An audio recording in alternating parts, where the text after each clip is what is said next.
Hello, this is John with Anthem Business Solutions, and today we're going to go over how to remove an employee. Sometimes I get the call and someone's asking, this person just quit, this person just left, I had to let them go. I need them to not have access to the point of sale anymore. Well, there's a couple different ways to do that because it kind of depends on what kind of employee they were.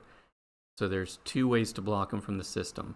One is to block them on the actual point of sale, on the actual workstation, and the other way is to block them from having access here to the admin portal.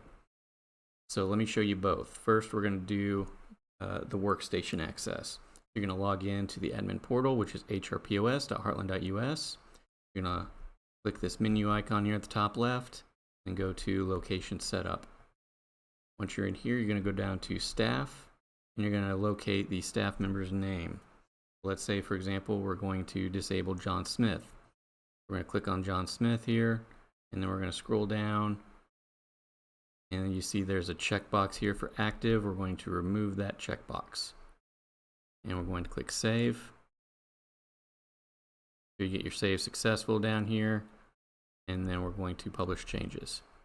Now that will block John Smith from getting on any of the workstations anymore. Now the other way to block someone from getting access here to the back end, to the admin portal, you go to the menu up here at the top, go down to users, you locate the user that you want to deactivate, which says this guy's already not active, but either way, you just go in here and you click delete to delete them. Click yes, and now they're removed.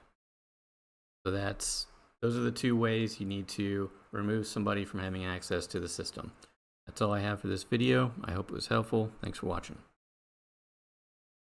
Want to stay up to date on the latest tips and tricks? Don't forget to click the subscribe button and hit the bell icon.